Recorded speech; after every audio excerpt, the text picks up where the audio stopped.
Notice is hereby given that the Mayor and City Council of the City of Nogales will meet regular session on Wednesday, May 4th, 2011, 6 o'clock, City Council chambers. Call this meeting to order. Please rise for the Pledge of Allegiance. Madam Clerk, would you please give us the Pledge of Allegiance? I pledge allegiance to the flag of the United States of America and to the republic for which it stands, one nation, under God, indivisible, with liberty and justice for all. Please, I guess I was going to say remain standing for invocation. Invocation will be given by Pastor Patrick Daniel Enriquez. Let's approach the podium, Pastor.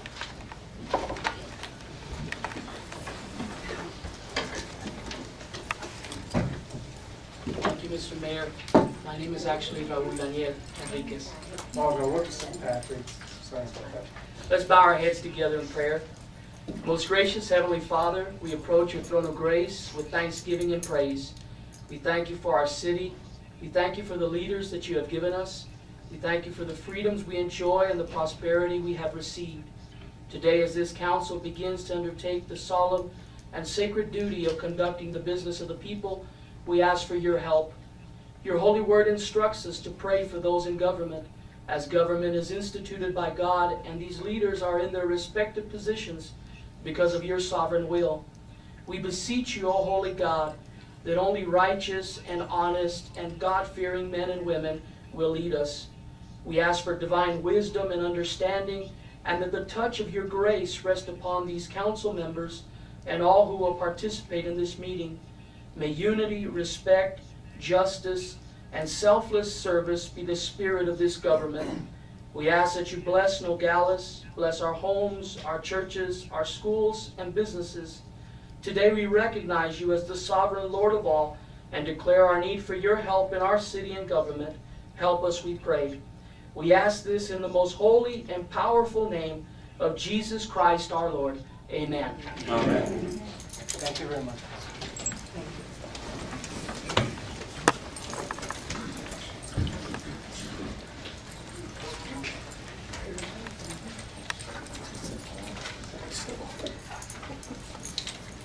Item number 4, just pretty fun facts. These are going to be a little long, but you're going to enjoy them. And basically it's going to be about some of the families that actually made Nogales and what Nogales is now. As many of you know, Nogales boasts a long history of entrepreneurship and mercantilism. These are a few of many Nogales notables who contributed to the growth of Nogales in the last 100 years or so. Manuel Escalada, born in northern Spain, immigrated to the U.S. when he was 16, started his career as a clerk in a mercantile business in Texas, moved to Nogales where he opened a grocery store and dry goods in partnership with his brother Leocaldi. He served as city councilman for 9 years. Interesting point. He was instrumental in getting the Nogales paving project started. His legacy continues with Escalada Plaza, where the family feed store still operates, and a shopping center to include Super Walmart, Home Depot, the Oasis Theater, and a restaurant. Edward Titcomb, born in Windham, New Hampshire, to a shipping merchant family. He made his way west to work in silver mining. In 1889, he formed a partnership with Colonel Billy Roy and started the Arizona Sonora Manufacturing Company, supplying the mines with heavy machinery, later foundry, and several lumber mills. Interesting point, Roy and Titcomb manufactured manhole covers that can still be found in the streets of Nogales. Hyman Kapin, native of Lithuania, was a tailor by trade. He manufactured uniforms for the officers and soldiers during the military buildup of the Mexican Revolution. After Camp Little closed in 1920, he purchased the El Paso clothing store. 5 years later, the Villa Paris store. From there, the family business grew to several stores in the Americana Motel. Interesting point. For several years, the Capon family were the largest employer in Nogales. Charlie Bracker. In the 1920s, he purchased the Army Surplus store, which later became the forerunner to the Bracker's clothing store. The surplus store was just south of where Bracker's is now. The family also built the El Dorado Motel, and they took ownership of the Bowman Hotel.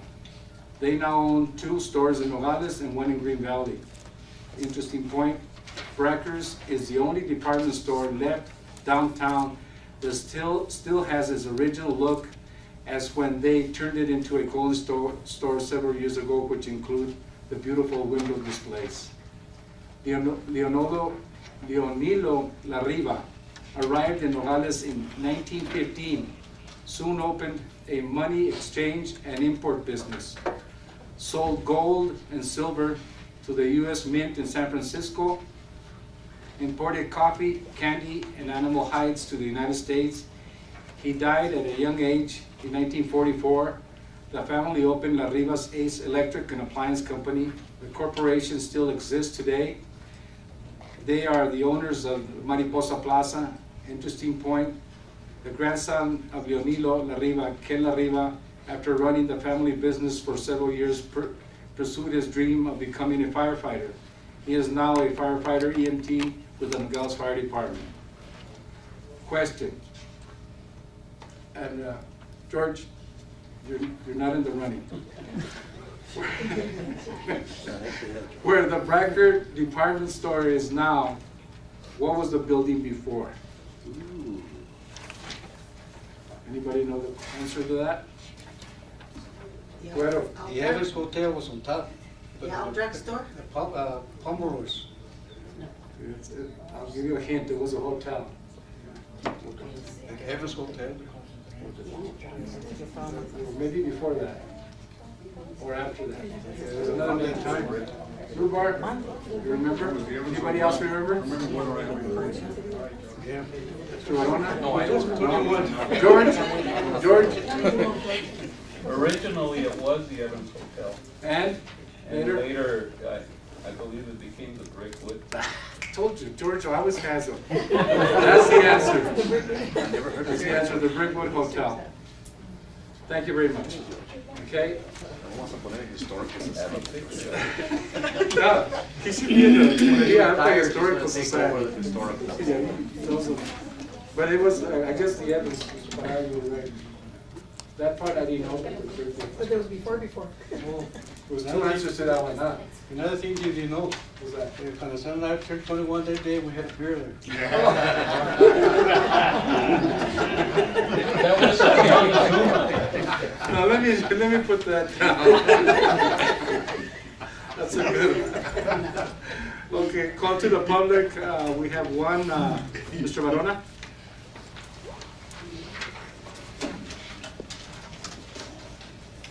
Thank you, Mayor Galinos. This morning I attended a meeting of the Santa Cruz County Board of Supervisors, and there was a presentation made by John Hayes, the Director of the Flood Control District, about the new DFIR maps that are coming out. They had the original map, and then they had a restudy on it with another engineering firm. But what caught my attention during his presentation was City Hall here in Villa de Coronado. On the original DFIR map, the bottom part of City Hall here would be under 8 feet of water during a flood, and now it's going to be under 5 feet of water with the recalculations.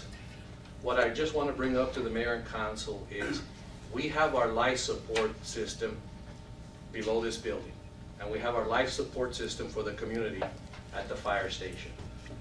And I don't need to remind anybody here what has happened in the United States the last 5 years, the last year, or worldwide. We never know what's going to happen. And it would be an awful shame if this summer or so down the line, and it may not happen until I'm long gone, but the thing is to be prepared. It would be unfortunate for our community to be faced with a flood and that our police department is flooded out and our fire department is flooded out. and the communications are down. So the only thing I would like to do is for you to consider some kind of avenue, if you're out of bond money, to looking at, so that the community can participate. I don't even care if you can come up with a special district that we have to pay. But I'm willing, and I know a lot of community people are willing to pay to make sure that we are safe when things go wrong here. And it isn't for us to say, well, let's not do anything and let's wait to call up the governor to see what she's going to do after the fact. No, we have to learn to take care of ourselves. So I hope that there's some consideration by the council, whenever you feel appropriate, Mayor Garino, to go ahead and have some community input on how do we relocate the police department and the fire department out of the flood zone. Thank you, sir. Thank you very much, Mr. Warren.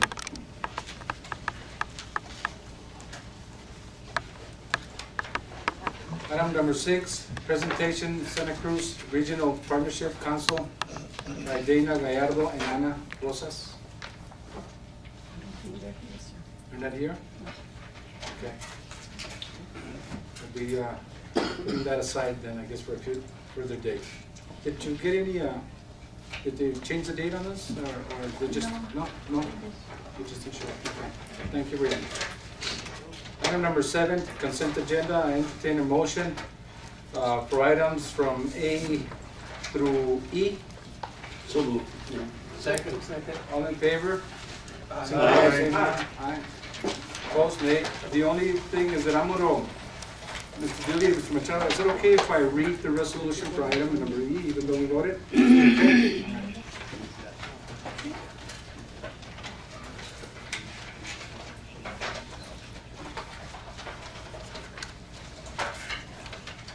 A resolution of the City Council of the City of Nogales, Arizona, in partnership with the National Center for Missing and Exploited Children and its collaborative organizations proclaims May 25th as National Missing Children's Day.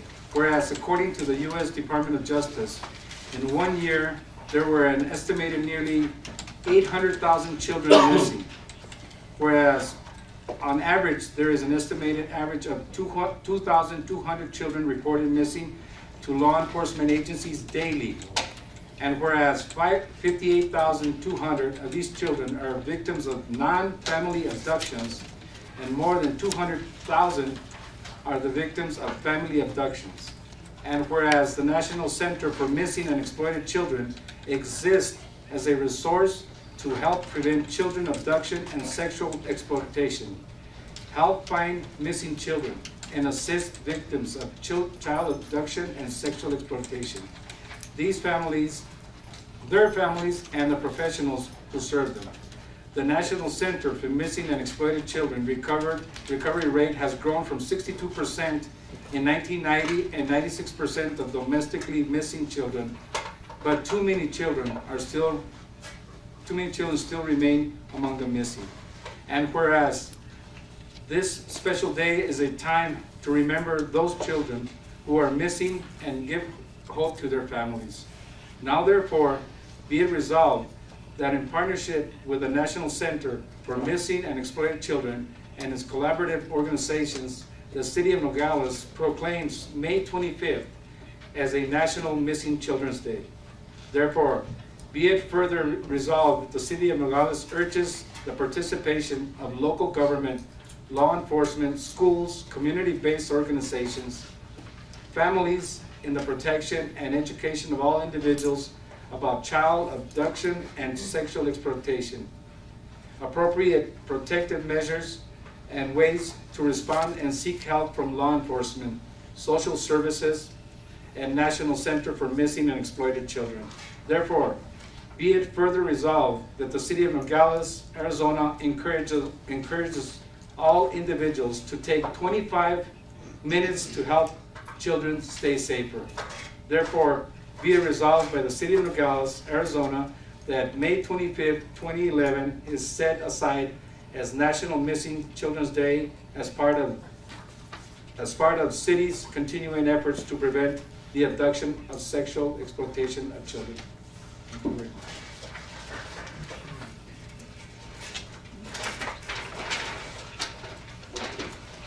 Yes. Oh. We have voted. already did. We voted. I just read it. I just read it, I'm sorry. Thank you.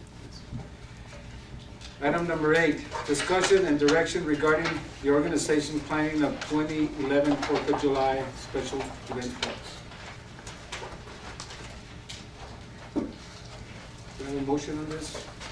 Or should we just discuss it? Discuss it? Mr. Bachelier, will you please?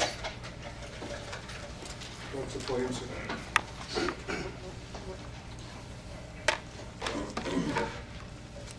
Could you please give us a little bit of information on this event? Yes, in your packets, I included a proposed event planning schedule. And the reason for the request to be placed on the agenda is because we're quickly approaching, pretty much a time where we got to move on the organizing and the planning of the event. Previous years, or last year, the 4th of July was organized and planned via a committee that was appointed by the mayor's office in conjunction with city staff. Prior years, I would say a majority of the time, the city staff organizes and plans and pretty much takes care of the event on their own. I don't know what the wishes are of this council for this year's event, but that's why we bring it up for discussion. Well, one of the things, Mr. Dick, one of the things that I recommended to Mr. Dilly that that staff does the 4th of July but with support of the city council, and some of your meetings, if it's okay. But one of the things that I do want to change this year that in the past, on the beer sales, we've always had the opportunity to allow unions to take a percentage of the beer sales. That was an agreement that we had in the past. And we've allowed all 3 unions already to do it. And I'm thinking that this year maybe the percentage of the beer sales should be used for a fund that we could have in the city to be able to for the image building in Nogales, so that we could buy flyers and materials so that we can proceed with the image building for the city of Nogales. And I spoke to Mr. Gilly about that, and he said that there wouldn't be any problem on that. I don't know how much money it would be. How much money was it last year? I think it was a couple $1,000s. Close to 5,000, I believe, But $6,000. that was on the total. No, that was what the city's portion was. The city's portion. Correct. Okay. So I'm hoping to get that money and use it on that,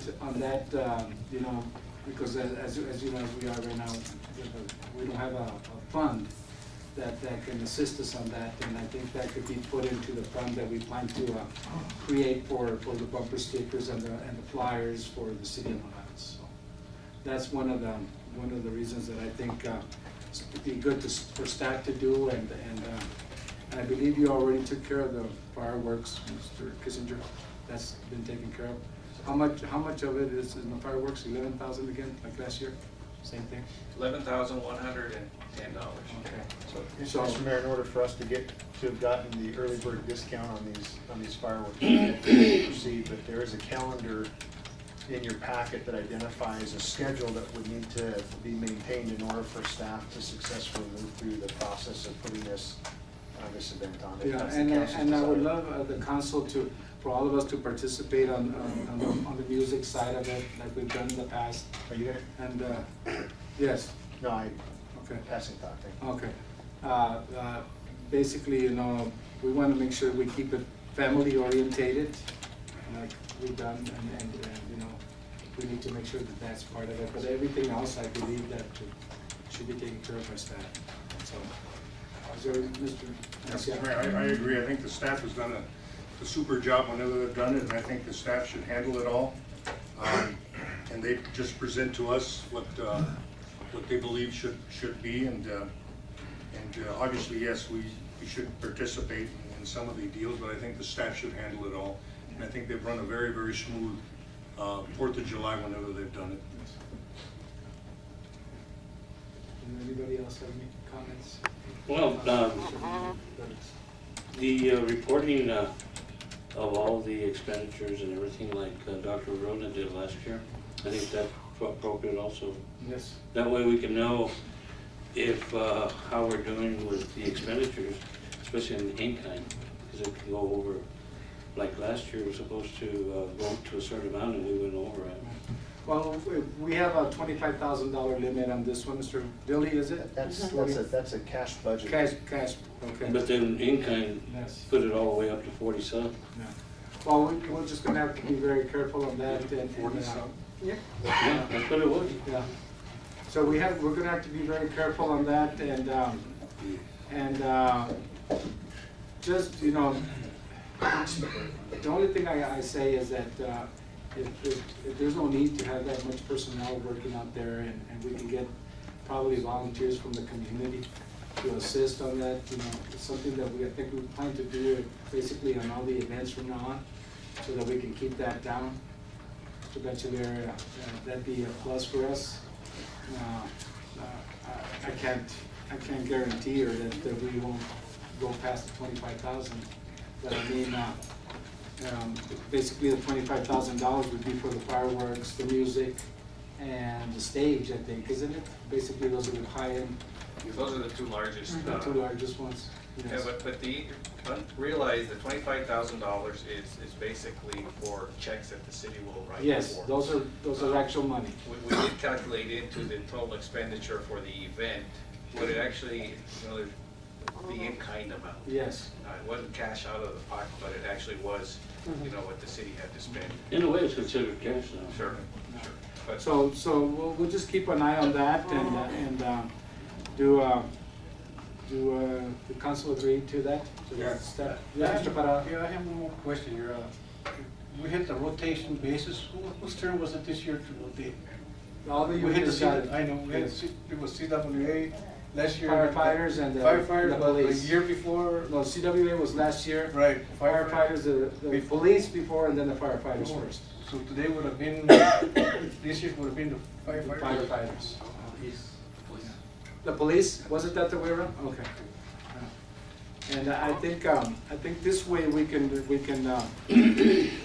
can get some of that money and use it for our you know, publicity and some of the you know, flyers and bumper stickers and stuff that we need to buy so for our image building program that we're gonna have, especially in the summer. That'll be part of it. I think that'll be a turn. That's something we should do. And then next event, we'll just come back to the firefighters again, the police department. Thank you, sir. Mr. Dilly, is there anything else? No, if that's the, you know, the general direction from the council, we have no problem proceeding. Okay. Well, I don't think we need to vote on this. No, it's Okay. it's not an actionable, we just wanted to engage in dialogue and make sure we've been able to chance to hear from everybody. Thank you very much, Mr. Marcel. Thank you very much. thank you. Thanks, sir. When you start the meetings, could you advise the council, maybe in case one of We'll us. try to do a public notice posting, just Okay, because. so then in case we want to attend Correct. to it. Thank And you, it's, sir. and the meetings are actually scheduled, or they're in your packet. Okay. So we'll try to hold tight to that schedule. All right, thank you very much. You're welcome. Okay. Item number 9, discussion and possible action regarding the council's prior decision on street lights. So moved, Mayor. Thank you very much. Thanks for a second. Second. What are we moving? Okay, well, should we discuss it first? Or is it motion? No, discussion. no motion, Okay, what we'll do is we'll discuss it and then if we come up with an action item, we'll do it. Thank you, Mr. Machado. Okay, on this item, I put this on the agenda. And the reason I put this on the agenda is because I honestly believe that the lights of the city of Nogales, the lights that we turned off as a city should be turned back on. There are several reasons. I've talked to a lot of people in Nogales. Recently I had a meeting with some people on Terrace Avenue and people there were from the Crawford, the Sonoita, the Elm Street, the Mill Street area. And unanimously, basically, everybody in that room felt that their area was very dark. As a matter of fact, after the meeting, I visited that area, and it is very dark. There are a lot of people in Nogales that don't have vehicles, especially elderly, and they need to walk on our streets. We don't have a lighted distance between light pole to light pole like it's supposed to be. The way it's supposed to be is the beam of the light from one pole should meet the other light from the other pole, so that when you're walking in the street on the sidewalk, you never have a dark spot. The city of Nogales right now is full of dark spots, in our residential areas, and especially our downtown area. Here on Grand Avenue, everything north of Monte Carlo on Grand Avenue is black, completely dark. So honestly, if we're going to improve the image of the city of Nogales, to me, that's part of improving the image of Nogales, to have the opportunity for our citizens to feel comfortable. I don't believe that we should put a monetary figure on safety, and a monetary figure on our security of our citizens of Nogales. So that's the reason I placed this on the agenda and for our city council to discuss. So if any one of you would like to discuss this, I guess. Good, Mr. Parra. I think that those areas that you pointed out on the highways, I think that we should go after ADA to put those lights up. It's like ADA's highways, and they should be the one to put up the light. They do it everywhere else. Look at, go to Great Valley, go to Tucson. You can get a sunburn with those lights that come from ADA. Like I heard, Nogales is a part of Mexico now. According to their eyes, they don't want to do anything in their area. I think we have to work harder and get the ADA to get them lights up. Yeah, most of those lights that you're talking about are on Grand Avenue and Mariposa lights. Basically, some of those lights are still under our counts. I don't know how that was done at that time, but it is a good way to approach ADOT on their right of way. Right. But the other ones the majority of the lights are not in their right of way, it's in our right of way. The other solution I would bring up to the table here is that hold on to putting all the lights on right away. I think that we should put them on gradually. If we get a person that's complaining that she needs a light, we gotta go look at it. If it's needed, put it on. That's the way I see it. If they need it, they can call up here, and we should be able to work from there, turn it back on again. Well, actually, Mr. Parra, I think they're all needed, you know, because I went to look at these lights and these people, where I went to look at it, I see it being needed. And not everybody's going to be calling and asking, you know, the light that was put on. Remember what I mentioned the first time about the lights? I actually never agreed for the lights to be turned off. But one of the things is that most of the lights that have been placed there were placed probably because somebody asked for a light in the past. Not because somebody in Public Works or the police department said, you know what, I think we need a light here. So if they were asked back then, it's because they felt comfortable with some light in their street and for them to walk. So I'm sure that at one time they were needed. Now, I don't see why they were needed 10, 15 years ago, why they're not needed now. I mean, the security problem is we have to be very careful with it. And you know, I don't believe that we should wait for somebody to call us and turn the lights off. We basically didn't give anybody a chance. We decided what lights we were going to turn off, and we just turned them off. We never called somebody and said, you know what, we're going to turn your light off. Do you think you need it? No, we just turned it off. But I don't think it's fair. You know, I put up a lot of street lights in this city. I work for a power company. And there were a lot of street lights that were put up so they wouldn't need it, really. But keeping up with the Joneses, because one person had a street light, the other one would ask for the other one too. It goes to a political thing that's going on all these years, putting up the street lights like it is now. See, we have to look at, see, we're in a place right now, if we start spending money, we're gonna start laying off people in 3 years from now, 40% of our people are gonna be unemployed in our city. So we gotta keep a good eye on it. I believe that anybody that calls up and needs a light, we have to go and see it and put it on. But I believe whoever did this, checking the lights out, didn't do a very good job. Placing the jumps, what lights to be put on, what lights to put off. But we've run into a crunch in 2 or 3 years. I might not be here, but I'd hate to put a burden on somebody's shoulders here that they're gonna be bankrupt or lay off a lot of people, because we've been lucky so far, we haven't laid off nobody. Yes, go ahead, Mr. Mayor, Yes, go ahead. in conjunction to what you were saying is, what Dr. Arona was speaking right now about public safety. I think the lights fall under public safety. Where is the safety for our citizens? You know, the streets are dark, and I don't see anybody walking the streets like they used to. There's a lot of people that go out and exercise, and you go out there, and sometimes you can't even see the person until they come out to a light. You can't see a person. Somebody could be hiding. We need to give the safety to our citizens. We need to adjust to public safety, like Dr. Arona was saying. Here we are, you know, we have a flood. Okay, now here we are with no lights. Where is the safety for our people? You know, they're the ones that you know, all the taxes and everything that are coming around. We need to be very conscious about their safety. I agree with that, Mr. Mayor.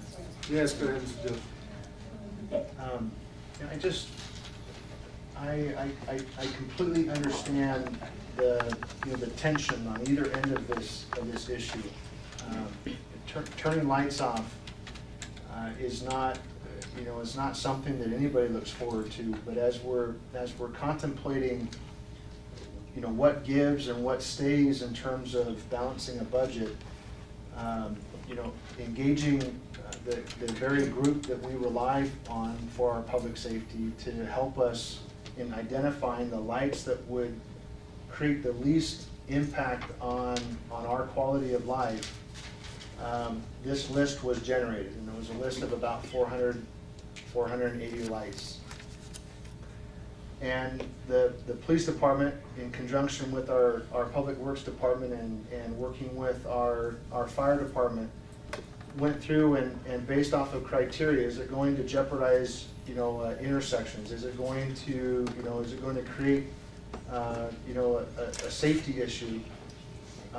These lights were engaged or identified, and then we worked with Unisource to turn them off. But it wasn't an arbitrary decision. It was a thought out process, doing the best job that we felt we could in terms of working with the police department and understanding and minimizing the impact possible. We have, when we've been asked to go out and look at a particular light, we've always engaged the police department again, a light that we've shut off.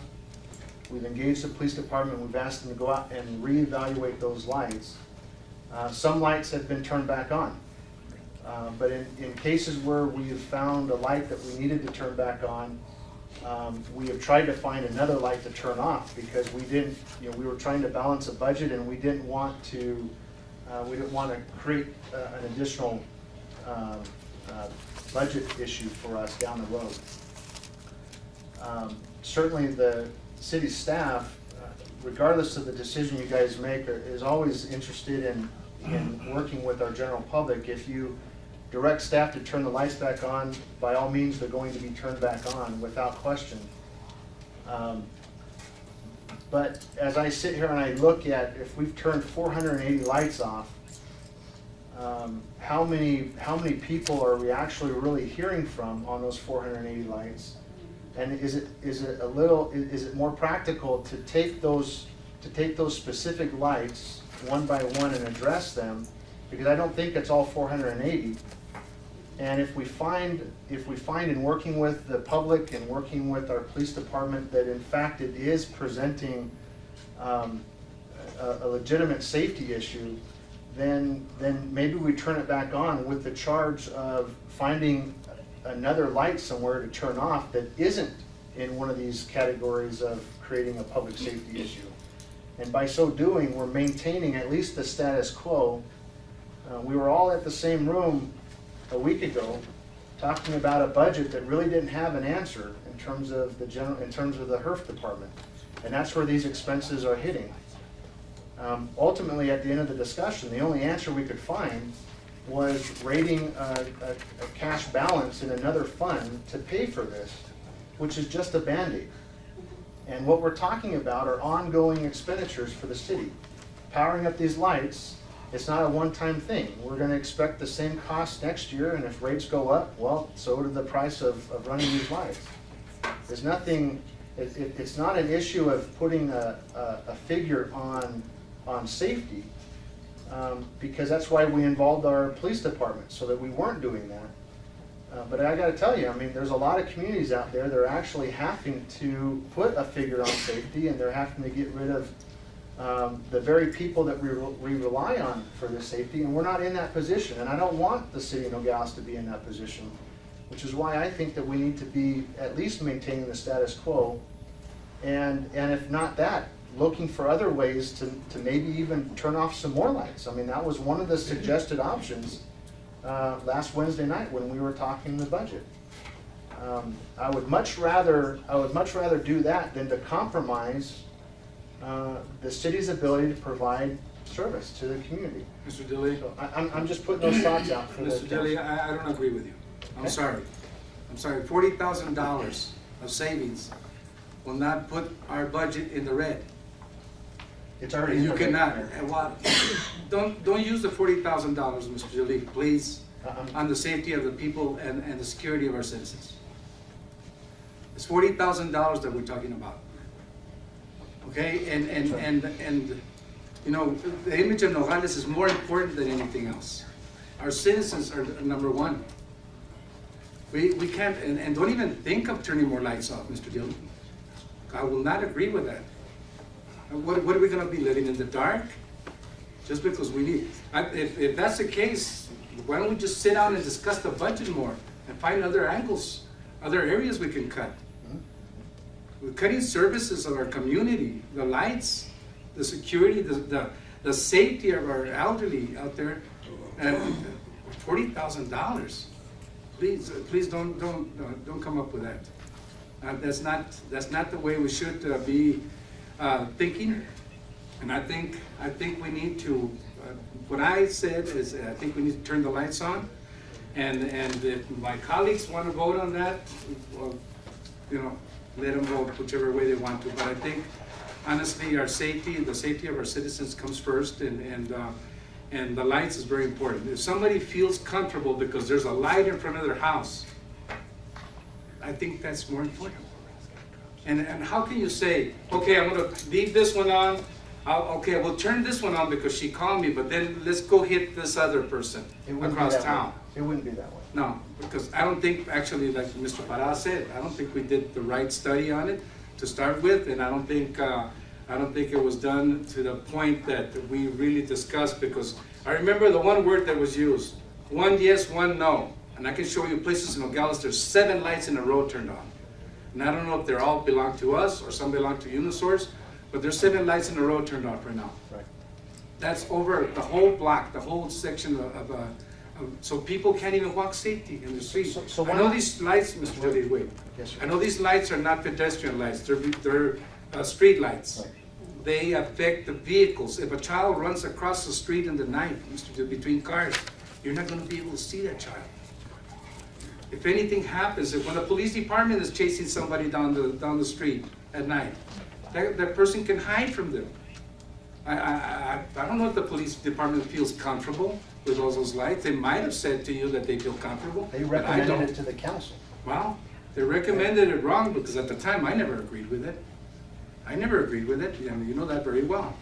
So that's why I'm bringing this back. So like Mr. Felix said, you know, the safety and public safety of our citizens, and it all comes together, Mr. Daly. The lights come together, the police officers and the fire department come together, and our citizens come together.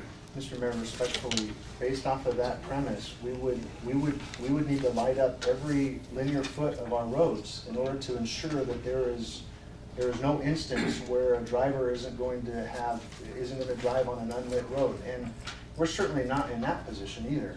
So where do you draw the line? If we have a block that's been shut off, maybe we need to reassess that block and turn some lights on so that it's reasonable, but maintain the status quo instead of making the budget worse by turning more lights on. Well, why don't you look elsewhere and see where we can find $40,000, Mr. Chairman? In the HERF department, we talked about that, Mr. Mayor, and I couldn't come up with an answer at last week's meeting. I'll continue to look. Options aren't very many in the HERF department. We have over close to $150,000 worth of materials and supplies. You think you're gonna be able to spend that within a month's time? I think it's council's expectation, that's one-time money, Mr. Mayor, okay? So, I think it's council's expectation, and I heard that pretty clearly at last week's meeting, that during the course of a fiscal year, the expectation is that our street department is gonna utilize the material supply line so that work is getting done on our streets, and that's certainly a goal and directive that I'm carrying down into the department. Regarding whether or not it happens this year, if we want to use this year's money to offset, but that's just a one-time, it's just a one-time fix to the problem. And so, I'm looking for long-term, ongoing solutions for the city in terms of solving some of these budget problems that we have. Go ahead, would you like to say Can I something? say something? Yes, could you please stand up? Okay. Please, thank you very much. As you see, there's some people here, you see more people than other meetings, right? We're the neighbors of Elm Street, and it's, that I'm here to talk about the lights on. We need the lights on our streets, okay? And if you wanna go see, and UNS and whoever wants to go see, that we need the street, okay? I wrote something here on behalf of my neighbors, and first of all, I wanna thank the mayor, because he is doing something very good, which I hadn't seen before. I never met him before in my life, but I went to a meeting that was called for neighborhood meeting or something like that. So we got together and we went to see him and discuss with him different things. Some people don't come to these council meetings to fight. You read in the paper that these people come and they fight and they yell and they scream. Some people keep quiet, like I kept quiet all these months that the lights had been out. One time I came in and I saw Mr. Barona. I requested, he was a mayor, and he paved our street. That was one time. Second time, Mary Macias, believe it or not, Mary Macias put some signs that we needed. And this is the third time I come to a council meeting, and I wanted to ask your help. We need the light on. It has become a physical hazard for us individuals that have steps down in our homes. Nobody thought of this because maybe you don't have it in your own, a situation like this, especially for adults. There's a lot of people, older people that live on Elm Street. I live on the upper Elm Street on the hill. Especially adults who would be responsible for a fall. UNS, the city, or the individual who had this great idea. I don't know who had the idea, no? Secondly, dark streets attract suspicious activities. The whole nation speaks of insecurity, more so citizens that live a couple of blocks from the border, okay? Secondly, dark streets attract suspicious activities. Some neighbors have complained that human trafficking is back in full force. I don't know, it happens in your neighbors, it can happen anywhere in Nogales. But since we're close to the border, it happens. There's houses that they put in, these poor people, the polleros and all that stuff. Some people have seen that activity coming back. Due to the economy problems, most of the people try to save on gas. So we walk. Some people walk to work. Some people like to exercise, like you said, and there's no people anymore because you're afraid, because there's spots. A child can be run over because there's a lot of children playing at night and there's no lights.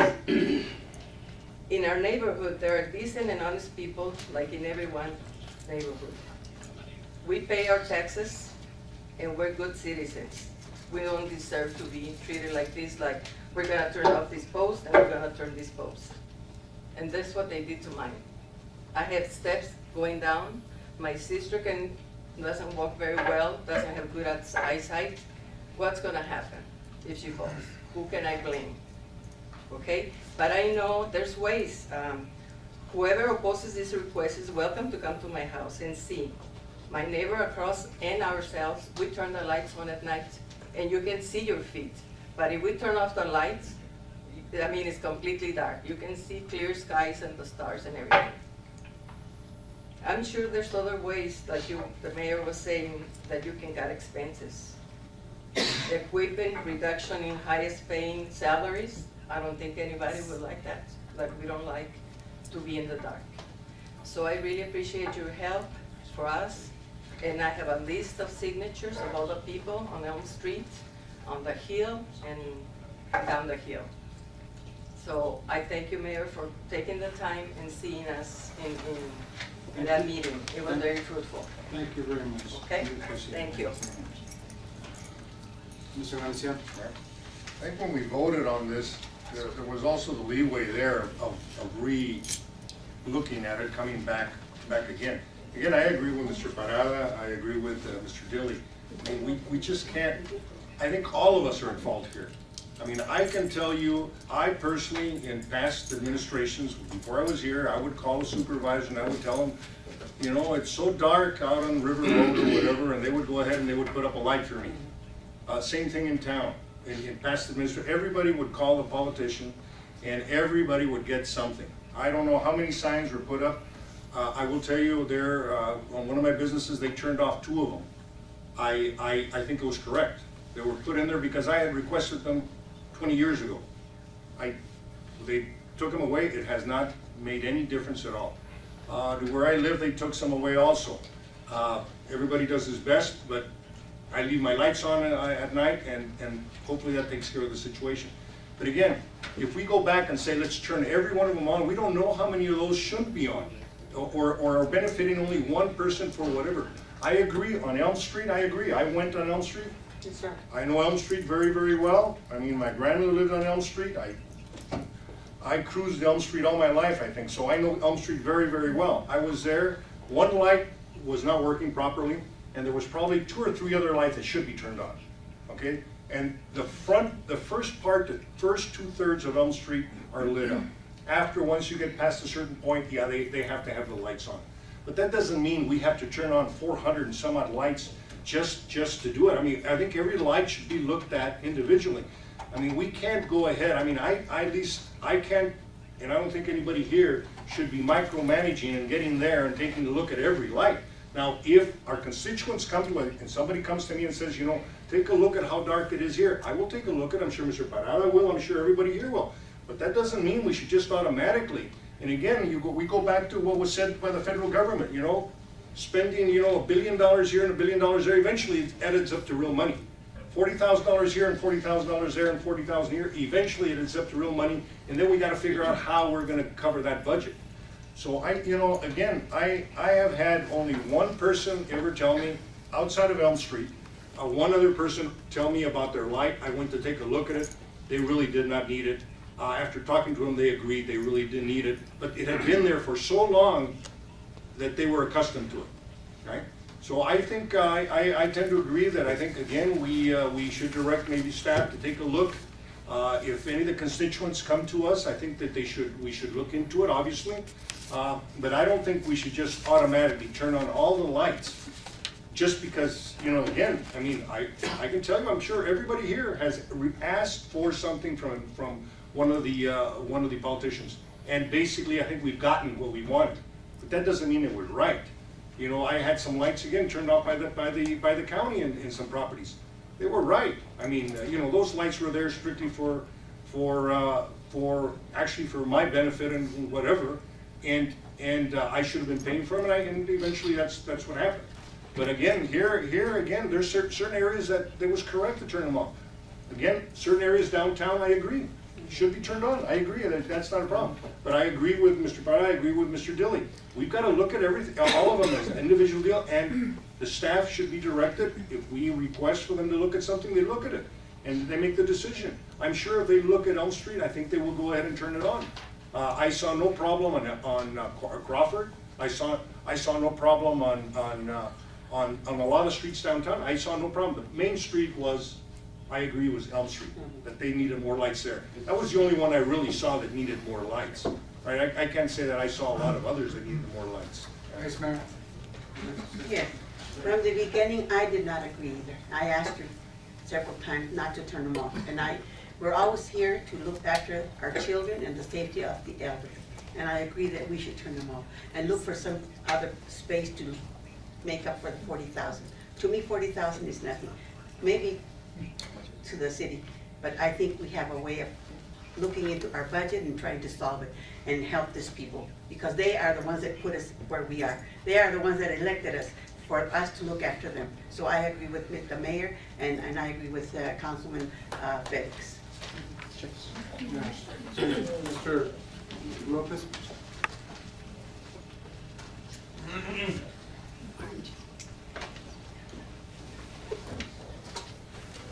Mayor, members of the City Council, in regards to the lights, I agree 100% with the mayor and whoever is in favor of the lights. Let me give you one instance. In December, my youngest son came from Yuma, and he was going to my house in McNabb Street. He hit a speed bump that was so dark that my granddaughter was flying inside the car. Now, tell me, you're gonna save $40,000. If my granddaughter would have got hurt, do you think it was gonna cost the city $40,000? That's one instance. Now, tell me, how come the lights on the Shea Park stay all night long? Take a look around City Hall and count the lights that we have on all night long. Go to Karen Park and Morley Avenue. There's nobody there at night. After 6 o'clock, nobody's there. How come the lights are on all night long? I'm pretty sure you guys can find $40,000 somewhere else. It's a matter of public safety, and something would have happened to my granddaughter, I'm pretty sure you would have heard from us. That's all I have to say. Thank you, Mr. Lopez. Is somebody else? Yes, could you please? Wait, Mr. Kissinger. Yes, go ahead. Good evening to the mayor and to all. Could you mention your name? My name is Leticia Muñozcano. I live on Home Circle, Pajarito Highland area. And I would like to address the, if we call our politician and we get something, if we call for garbage pickup, is that an exceptional something that are paying for water, sewer, trash pickup? Is that something exceptional, or is that something, hello, somebody forgot this week to pick up my trash? If I remember correctly, I don't know how many years it's been, I've been here 30 some odd years, we used to have our light posts together. We had a lot of light. Then the city, in a cost-saving measure, I'm assuming, took out the posts. Do you all recall that? On Highland, we had light. I walked to Sacred Heart Church and back. When I go through Walnut, I'm in fear. I am not comfortable. There is an alleyway right there by the Sacred Heart Annex, which is extremely dark. When I go to 6:30 Mass, and it's still in the wintertime, it's still dark, there are lights there on Walnut, down by Plum, that are either not working, they're selectively out, whatever, and it is quite dark. When all those posts were removed, and it was like pulling teeth, you know, the posts were removed, we had a darkened Highland Avenue, but we made do. But now by taking out, again, selectively pulling out those teeth again, now we're in darkness. And like the gentleman said, $40,000. Have you considered that school is going to be letting out? Where do the children play downtown where we live? In the streets. They throw balls, they run across. I've braked right there on Pajarito from those apartment buildings that the kids are tossing balls in the street. You take out lights, you, like he says, a lawsuit or something. What is a life worth? You know, if you take out a child, it's summertime now. We're coming into summertime when kids are going to be naturally out on the street, whether we like it or not. They play out in the street or they run out in the street, and if you have darkness. That's something to think about. And I also think, you know, if we're going to present Nogales as a beautiful city, you know, is darkness beautiful? We already have thinned out the street lights. I respectfully ask that you turn them on. Give us light. Thank you very much. Is there anybody? Members of the council? Mr. Kissinger. Mr. Mayor, I just wanted to clarify something. There's a number of 40,000 being talked about a lot tonight. The actual cost to turn off 480 lights was $43,553 savings for 8 months. Okay. For an entire year, if my math works out, that's $65,299. I quickly calculated, and I hope I calculated right, an additional 4% increase for our electrical just went up 4%, I believe in October, November, somewhere around there. So we can add on another $2,611. So our total savings for the 280 streetlights, looking at next year's budget, would be approximately $67,900. And I just wanted to point that out because we're talking $40,000. Because the original number was 51,000 last year, so now you went up to 67,000. Mr. Mayor, like I said, that's what I have on. Yeah, but I remember 51,000, the discussion on last year's budget when supposedly that was the savings we were gonna have. For 9 months, and this is actually 8 months. 67,000. Oh, is there anything else from the, Mr. Diaz? Go ahead. In looking at all, at everything, I think all residential lights should be turned on. Due to the fact kids are coming out of school, and that's true. When I was a kid, I lived on Elm Street too. When growing up, I went to an Elm school, and now it's Sacred Heart Church parking lot. And we would run around in the streets. Everywhere we went, we walked or rode bicycles. The priority here would be light up all the residential areas, like Elm Street, Highland, McNabb, Walnut.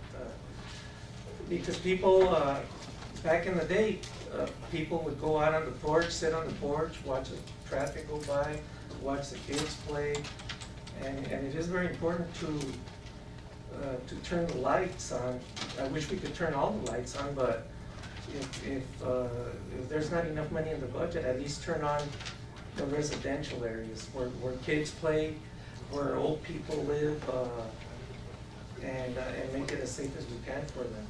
Mr. Diaz, that would be 400 lights that we have to turn on. The other 80 would be just on Grand Avenue, probably less. Because if you drive, I don't know if you noticed, if you drive north on from Monte Carlo north on Grand Avenue, every light is turned off until you get to the highway patrol station. You can't walk there at night. You can't see anybody walking on the sidewalk. It's the whole thing. And everything in front of here, City Hall, all the lights are up. Tarragona Highway. Tarragona Highway, they're all up. So if that's the case, I mean, it really isn't a savings, Mr. Diaz, because actually 400 of the lights would be residential. The other 80 would probably be on Grand Avenue or Patagonia Highway. So we have, what I'm gonna do is I'm gonna make a motion right now, and I move that the lights in the city of Nogales that were turned off get turned back on, and as soon as possible. So, is there a second? Mr. Mayor, can I make a comment? Go ahead. I really trusted that the police department was doing a job. And I really trusted that those lights were not in need, to be very honest. I never thought that it was gonna affect these way, the community. That's all. Do I have a second? Second. But is this an action item? Do we have? Yes, yes, Sure, you can action. do it. Yes. Yeah. All in favor signify by saying aye. Aye. Opposed? The ayes have it. I will abstain. You're gonna abstain, Mr.? Yes. You will abstain, okay.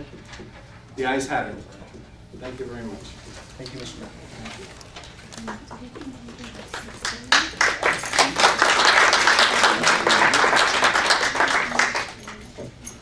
Item number 10, consideration and possible action of order number 2011-05-029.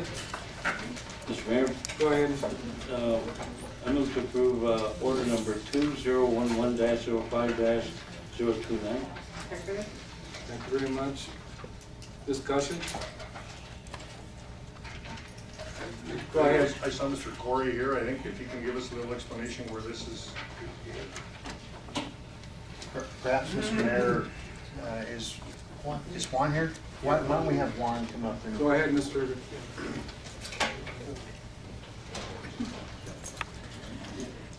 Good evening, Mayor and Council. Yes, sir. You have a set? Yes, could you tell us what this is regarding? I guess this is in back of Monte Carlo?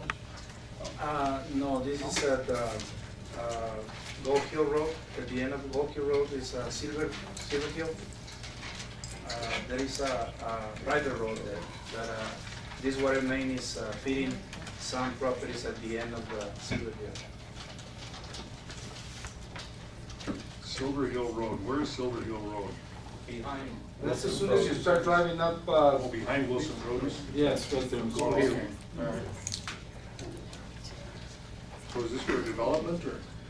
No, well, this is new lots developed by, I guess, Mr. Pavone at that time. And then Mr. Harvey did some deal with him to, he constructed a water main, and they did a transaction for lots and things like that. And staff recommends. Yes, sir. All right, that's all. All in favor, signify by saying aye. Aye. Opposed? The ayes have it. Thank you very much. Item number 11, consideration and possible action of order number 2011-05-034. I move to approve order number 2011-05-034. Second. Second. Discussion? Go ahead, Mr. Anciano.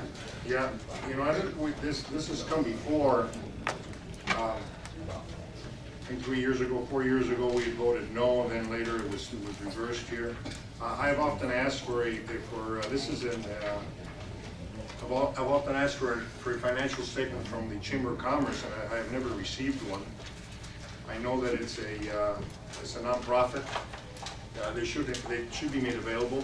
And also, I would request that anybody that we're giving money, instead of giving $6,500 up front, I would request that we give it out monthly and we have a monthly explanation as to how the money was being used, right? You know, I hate to give $6,500, and this came before where we gave the Chamber of Commerce $37,000, and when we requested, and I wasn't on the council at the time, when an answer to how the money was spent was requested, the answer was, it's none of your business, right?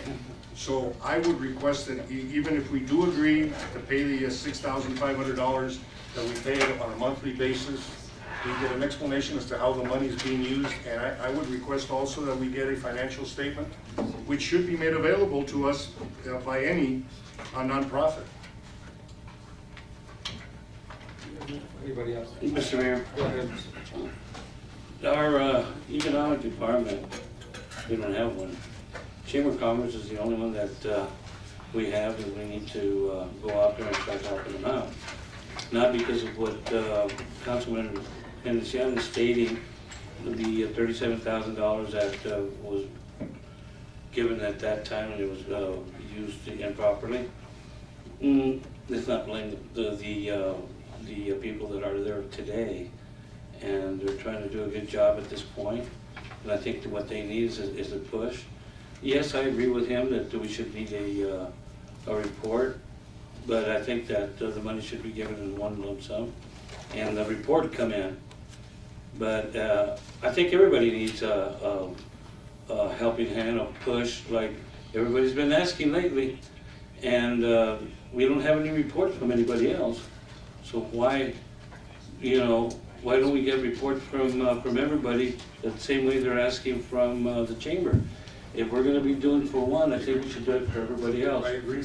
Everybody. I agree. So I personally think that those monies should be given to Chamber of Commerce. They can start what they should be doing, promoting our city and promoting the other businesses. That's all. Thank you. Mr. Mayor, Go ahead. I have a question. I sent a letter to Mr. Gilly. Olivia Ainsa Kramer told me that she's no longer going to be at the Chamber of Commerce, and I wanted to know who is going to be responsible for the Chamber of Commerce. I do want to know that, and I never got an answer. I could not find an answer for you. All they could do was ask and try to get a hold of somebody at the chamber. And I believe we have a representative from the chamber here tonight. I don't know, I mean, they're probably best suited to answer questions from the council than I am. Let me say something. Chambers throughout the United States basically are there for one reason, is to promote and to, if it's not a municipality, it's a state department of the chamber that we have in the state. If it's not that, it's the federal department. And chambers, when working properly, are very efficient in economic development. And I don't know, I haven't really paid too much attention in the past with the chamber on how they've been doing for our economy in Nogales. But if a chamber works directly and in conjunction with the city, they would be very, very, very good. And I think we should work in conjunction with, the chamber should work in conjunction with the city. And we should partner together so that with our help and their means of contacting the state level, they can market Nogales property. And I think, every city has a chamber of commerce. Exactly. We can't be abandoning our chamber of commerce for no reason or not. We need to assist in one way or another. But I do believe reporting entity, I do believe that we should work together and sit down together and trying to come up with a method of promoting the city of Nogales. And that's not only for the city of Nogales, or the municipality, I'm talking about all the businesses in Nogales. So, I've always supported, the money that's been given to the chamber. I know in the past there's been differences, but I really can't speak about those. But I can tell you that if a chamber is working properly and the city is working together, it would be a well-oiled machine. We can do so. I don't see any reason why we can't do I just that. wanted to make a comment. I agree with Councilman. They should be given a chance. They haven't in the past month and the past years, and they need to prove themselves. But we need to give them a chance, for God's sakes. Whatever mistakes were done before her being there, so be it. She has nothing to do with it, but I think we should give them a chance. Not only her, but the members of the Chamber of Commerce. Does anybody know how many members? Can you speak on behalf of the chambers? Yeah. Would you please come to the podium, please? I'm not prepared. I don't have an official statement. But want to tell No, guys, that's all right. Just thank you your for knowledge. considering that. We have close Your name, to please. we have close to Arnold Your name. Quijada, chairman of the chamber. We have close to 300 members. Most of you, business people here, belongs to the chamber. So despite the contradictions, and the fact that Olivia Kramer, doesn't get along with many people, she does a great job. You know, she's trying hard, you know, and we need the opportunity to prove, you know, to the community that we're there to help and to get involved. And, you know, so thank you for that, you know, for the opportunity. Okay. Thank you, sir. All right, thank you very much. Thank you. Yes, go ahead, Mr. Dillon. I just thought it might be of value. My experience in working with other communities is that these relationships between a municipality and a chamber can indeed be very, very productive. It requires a lot of communication. It requires coordination, the reporting concept, and you know, that's very important. But I've had very good experiences in seeing how a chamber that is, you know, that's energetic, that is out there beating the bushes and representing businesses, how beneficial that can be to a municipality from an energy standpoint to a retail sales tax standpoint and a marketability standpoint. So I'm encouraged by the dialogue and the direction, and I just want you to know that I've had some very positive experiences with chambers and look forward to one here. Thank you very much. Any else? Nobody else? Mr. Parada? You're fine? Good. Okay. Okay then. Yes. All in favor, signify by saying aye. Aye. Opposed? I will abstain. Mr. Commissioner, abstain. Number 12, consideration of possible action of order number 2011-05-035. Mr. Mayor? Go ahead. I move to approve order number 2011-05-035 as presented. Second. Second, discussion? Mr. Mayor? Go ahead. At this point, I would ask if we could table this, this order for the simple reason that at this point, I don't think it's been defined properly. It's very vague, and I would like to table it for a future day. Not this study session. Yes.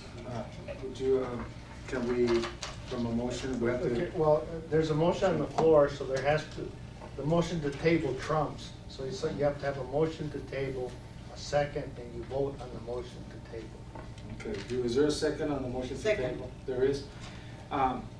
So you want to have, just before we go any further, you want to have a study session on this? I would assume yes, so we can do it properly and then leave it wide open like the one we did before.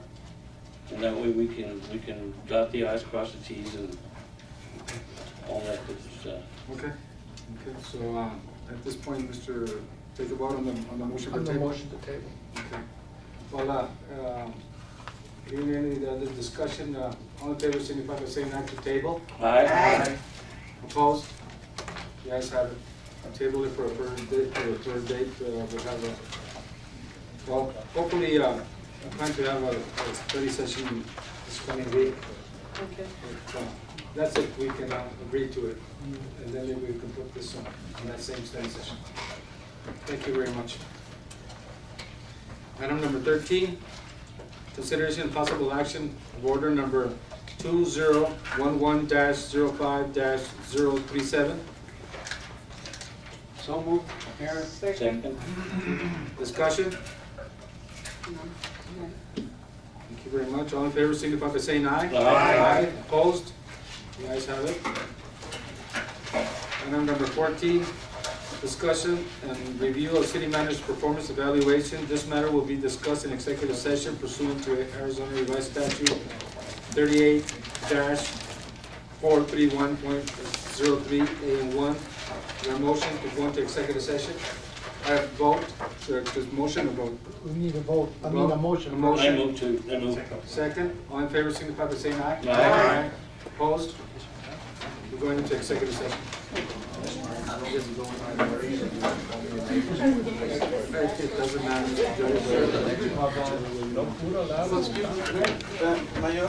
From executive session.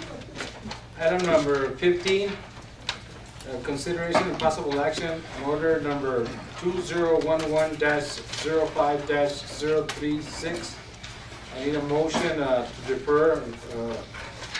So moved, Mayor. Okay. Second. You're in a hurry, huh? All in favor signify by saying aye. Aye. Opposed? The ayes have it. Thank you very much. Item number 16, future agenda items. Members of the City Council? Nothing? Okay. Item number 17, mayors and council's report on current events. Mr. Diaz? Nothing to report. Mr. Hanesian? I think we skipped last month's, only thing I want to say, I did participate in the debutante ball, and they collected, and I think this week or next week they'll let out the money, and they did collect $35,000.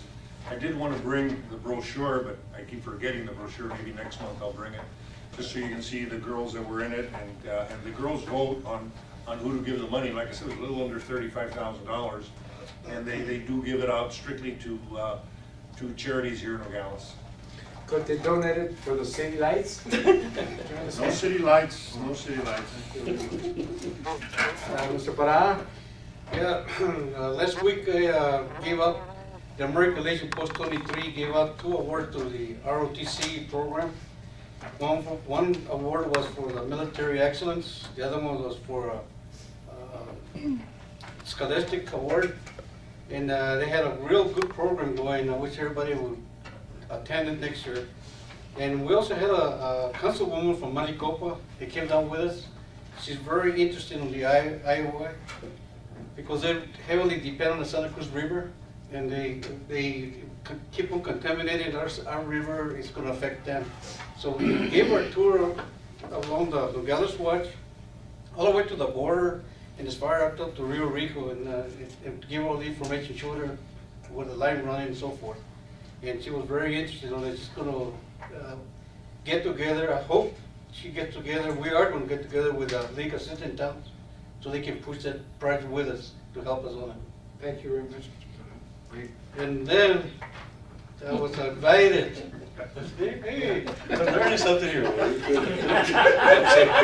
Oh boy. I was invited to the Pearson school to be on the cleanup bill they had Saturday. Only when I got there at 9 o'clock, I saw people having a lot of problems putting up tents at the field. So I thought it was part of the program. So I went out there and helped them put up the tents. I only had an hour to do all that work because I had a military funeral to attend. So I had that 1 hour to go get the tent, to help them put up the tents, get out the ice chairs, put up the tables and chairs. And then I went over to get all at my house to mix a couple of stakes for the tent. It was real windy, so I mixed some stakes for the tents, brought them over, and then I barely made my funeral arrangements. And to find out that it was a wrong event. Wrong event. I know. I was at the Pearson cleanup. You were at the right, it was a wrong event. I know. It was for the infantiles. Yeah, I know. And, well, anyway, I put out my hour. Well done. Community service, Mr. Yeah. Parada. That's a good one. Vice Mayor? We have the graduation coming up at the high school, and we are asking the community to help us be judges. It's going to be May the 13th. It falls on a Friday. We do need people to help us out. We need as many judges, volunteers. We're asking them to be there at the high school at 11:45. We'll have a small training before that.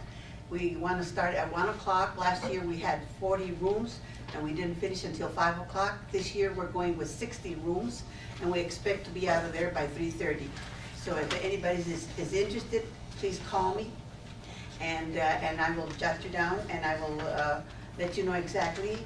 We will be having signs to let you know where you're going to be at the beginning.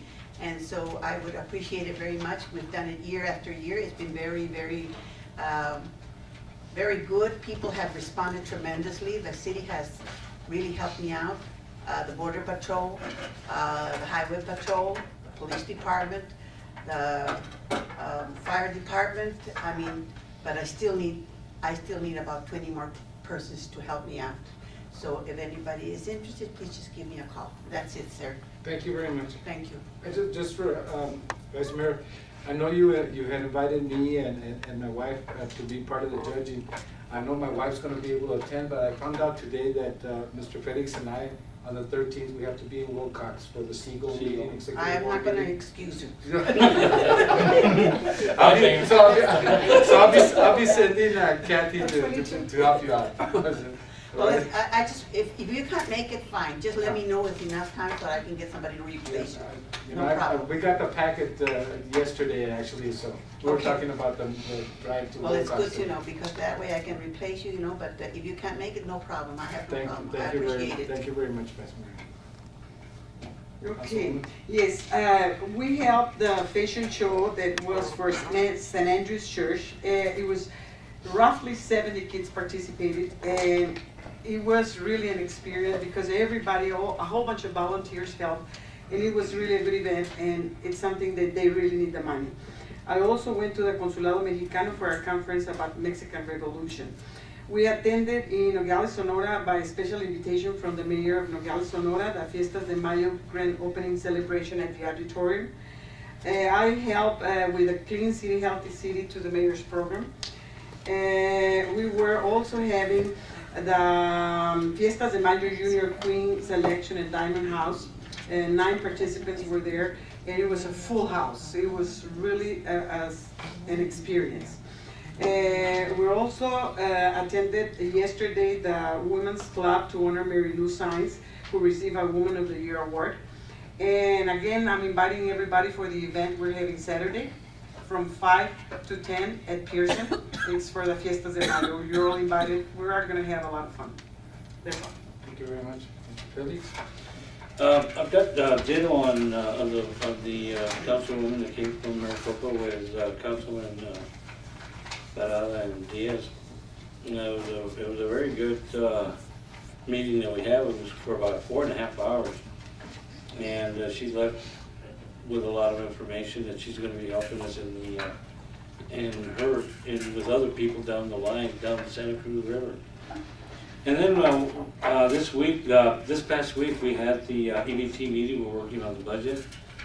Our HR is working really hard with us. We're doing a very, very good job trying to keep up with that budget. Again, it's another budget other than the one that we have with the city, and it's just as strong as it is. But we're working, and we should have it done pretty soon, right, Mrs. Suni? Yes, sir.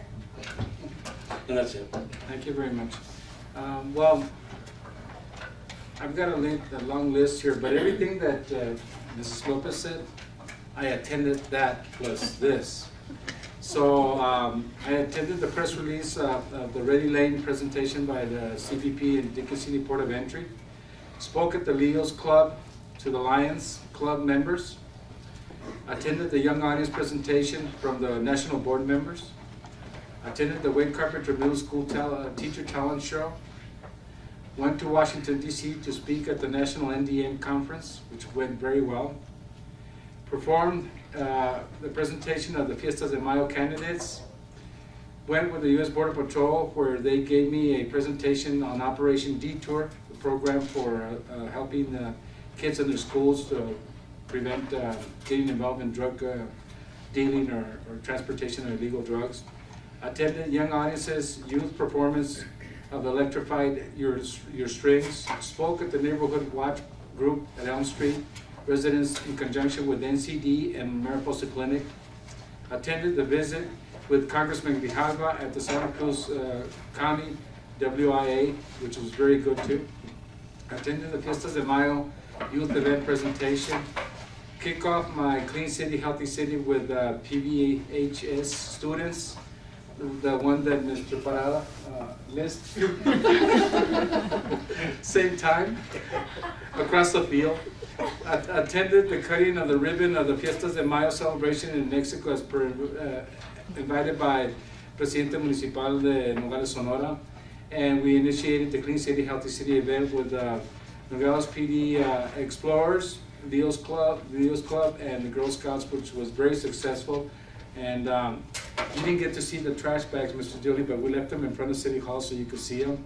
But as we have such an efficient department, they picked them up before you showed up at 7 o'clock in the morning. I was hoping that you would see the bags there.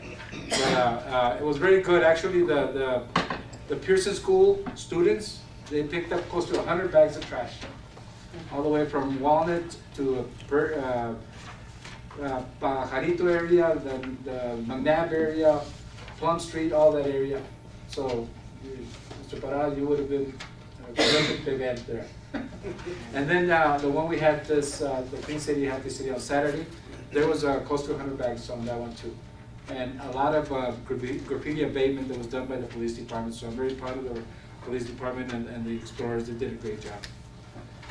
That's it, Mr. Dilly. Then item number 18, city manager's report and current events. Okay, thank you, Mr. Mayor, members of council. Quickly, just a reminder, the Arizona-Mexico Commission conference that's going to be happening in June, the first part of June. Some of you have indicated an interest to attend. Others haven't provided word one way or the other. So if you are interested in going, make sure that you give a phone call to Letty and let her know, and we pair that up with budget, make sure we're all squared away. But that is coming down the pipe. When is June? What is it? June 2nd through the 4th.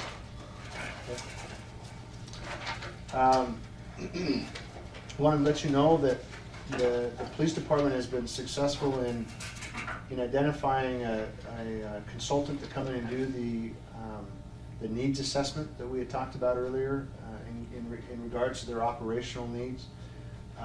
We'll be preparing a staff report for a future council agenda for the council to be able to help us move forward with that. So I just wanted to let you know what was coming down the pipe. I also wanted to share with you some good news, I think, for the city of Nogales. Last week I received a report from our police department and our fire department. Governor Dan Brewer appointed both Nogales Police Chief and Fire Chief to the Department of Homeland Security South Regional Advisory Council. It's the first time in the history of this council that we've had somebody from Nogales sitting on it, and the first time we're doing that, we've got two sitting on that council. Bodes very well for the city of Nogales as various funding opportunities come through that committee. We can make sure that our needs and our voice are heard at the table. I look forward to hearing a lot of good things in terms of that opportunity.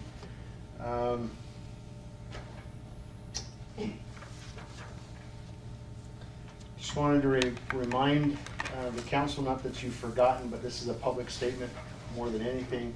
We've got a special election coming up, May 17th. Early ballots have already gone out. This election is regarding the city's general plan, an incredibly important document for the city of Nogales as we're talking about vision and our efforts to move this community forward. The city's general plan is everything by way of vision. It's everything by way of image.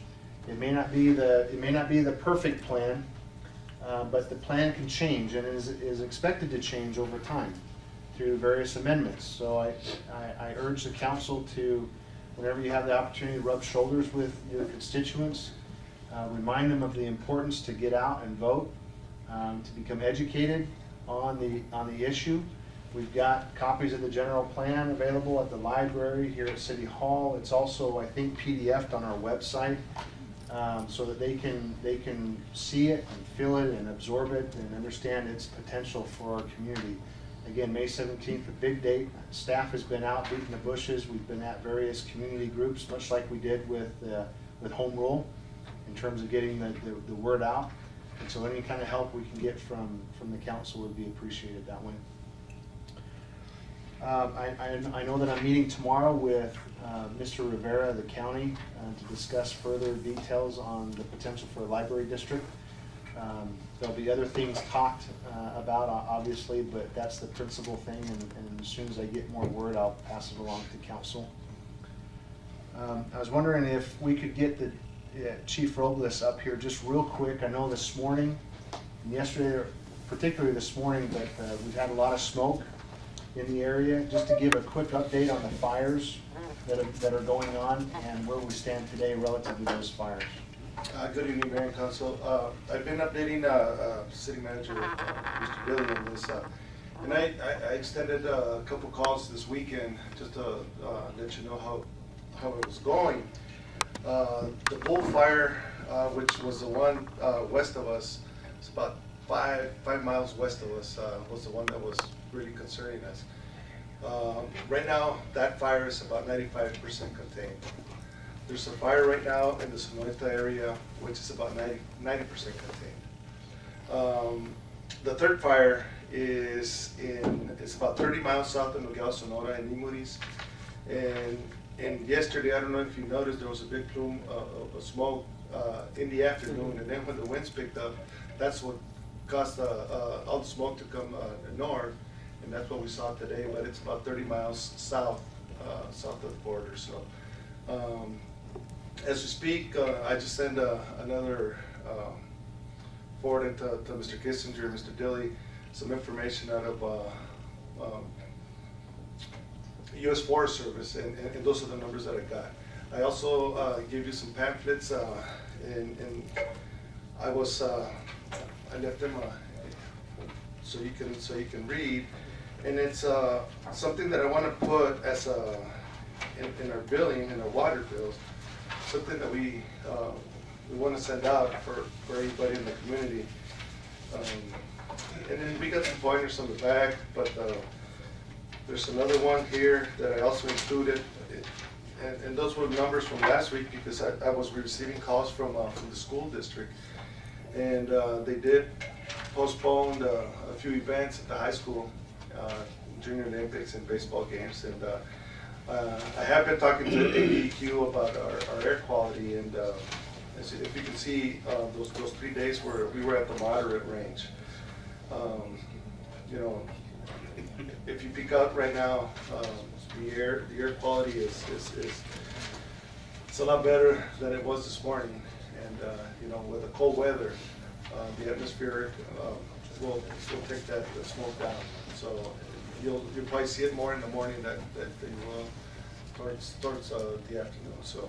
Chief, bottom line is we're interested in informing our residents about home defense and what they can do, and that's what this is going to serve, right? That's correct. Yes, I wanna be able to send out this flyer out to every resident to see if they can do some cutting around, you know, prevention. I also I asked Mr. Dillard for permission to do this with our building. So. And, you know, as they help themselves, they also help us in terms of providing the service to them. So just wanted to keep you informed of what's going on. Thank you, Chief. The last thing we wanted to bring to your attention is at one of your next upcoming meetings, we're going to give you a presentation on what we call web Q&A. On our website right now, there's a link that allows a resident to issue a work order. We have to do a better job about educating the public that that's there. But there's currently a system in place that allows somebody to submit a work order to the city staff and then be able to track it. Well, some technologies have advanced, and we've taken advantage of those technologies through this web Q&A.